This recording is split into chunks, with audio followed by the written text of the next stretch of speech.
Hello everyone. Now I'm going to just give you some important terms, okay, for your competitive examination. First one is, let me write tryptophan operon. We know that tryptophan operon is a type of positive feedback system,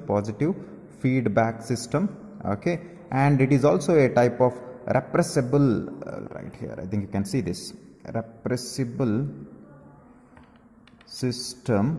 Why it is repressible system? Because the tryptophan itself, once the amount of tryptophan increases, increases in the cell, that is bacterial cell, it's going to activate the repressor protein. It binds to the repressor protein and activates it, and once the repressor protein becomes active, it's going to bind to the operator and blocks the path of the RNA polymerase, correct? So that tryptophan operon is now switched off. No more tryptophan is synthesized. So that's what it is called as repressible system. Okay, we go to the next one, that is homeotic genes.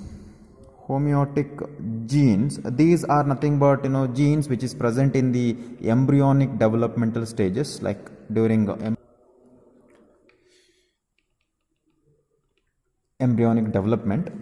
Okay, so if some mutation has occurred within these homeotic genes, okay, let me tell you the function of this homeotic gene. These are responsible for the development of body parts. So they help in the development of the body parts. That means we know that where exactly head should be there, or where exactly the arm should be there, or leg should be there, or specific part should be there. Okay, so that will be decided by these homeotic genes.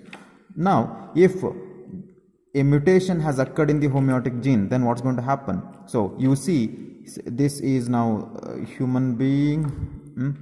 So we know that the head should be here. Okay, so if the mutation has occurred in the homeotic gene, you see the exchange of the body parts. So that means here, instead of head, the arm will come, and here instead of arm, you see the head. See, that means actually certain exchange of the body parts takes place, okay, or misplacement of the body parts. That is because of the mutation of the homeotic genes. Remember it. Next we go to the next concept, that is constitutive genes. I think you know about it. Constitutive genes, nothing but a regulatory gene, which is called as gene I, because it is active throughout 24/7. Okay, but what is this non-constitutive gene? Okay, I think I did not tell anything about it. A non-constitutive gene, which is nothing but let us say in lac operon, lac Z, lac Y and lac A. These genes are non-constitutive. Matlab, they will not be expressed all the time. When is required only they get expressed. Okay, so note this point. Expressed based on requirement. Got it? So this is the thing. Next we go to the oncogenes. Okay, these oncogenes normally present in all the organisms. Okay, these type of genes. But if they get activated, let us say these genes also can get mutated because of the mutagens. When these genes are exposed to the mutagens, what is this mutagen? Mutation causing agents are called as mutagens. So these mutagens now, because of the exposure to the mutagens, these oncogenes gets activated. Okay, before activated, these oncogenes are called as proto-oncogenes. So proto-oncogenes are nothing but inactive oncogenes. So they get activated because of the mutagens. Now they are the active oncogenes. They are active oncogenes, and these active oncogenes, because of the mutation in the oncogene, it became active, and it's going to cause the abnormal cell division. So we write here abnormal cell division. For example, let us take one cell here, and this cell is very old and it's about to die. Okay, so it is a natural death. It's a like programmed cell death, which is called as apoptosis. Okay, so apoptosis is the programmed natural death of the cell.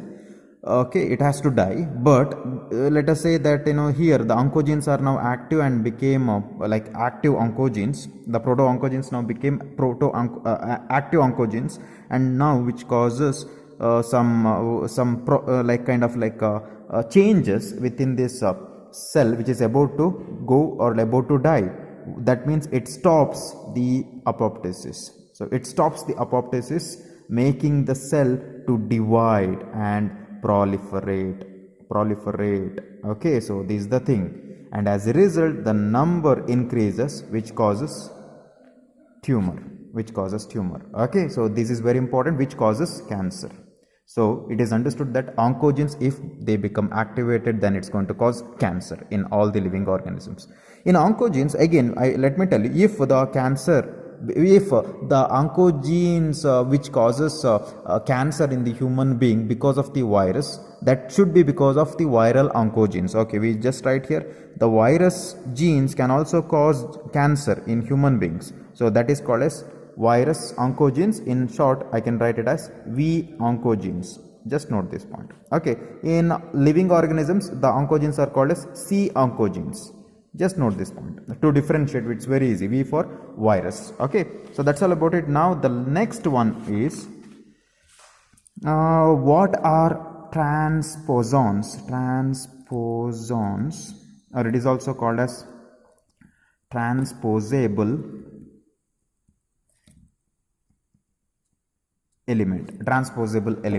This transposons or transposable element, which is also can be written as TE, which is also called as jumping genes. For example, let us take this DNA segment in some organisms, not in all the organisms. Okay, so these genes, let us say this is now a gene. This segment is of the DNA is a gene. So this is DNA now. Okay, gene. Okay, so let us take now I have just observed this gene like exactly here. This gene is now located here. Now I'm observing this DNA sequence within the microscope, let us say electron microscope. Okay, after 1 hour, so after 1 hour, if I see the same DNA segment, you don't see the genes here, that is the DNA segment, you will see them somewhere else here, that is shifted. How it is possible? That means actually maybe when the entire DNA bends, the segment will be shared. Okay, so that means these genes have the ability to move within the DNA segment, can move within the DNA segment, hence it is called as jumping genes, and it was first observed by a scientist called as Barbara McClintock. Okay, so Barbara McClintock observed this and he got Nobel Prize in 1983 when India won the first World Cup. Okay, so Nobel Prize in 1983. Remember it, Barbara McClintock, who observed transposons or jumping genes which normally change its position. Got it? Within the DNA sequence. So please note this point. So that's all about from this session. Thank you.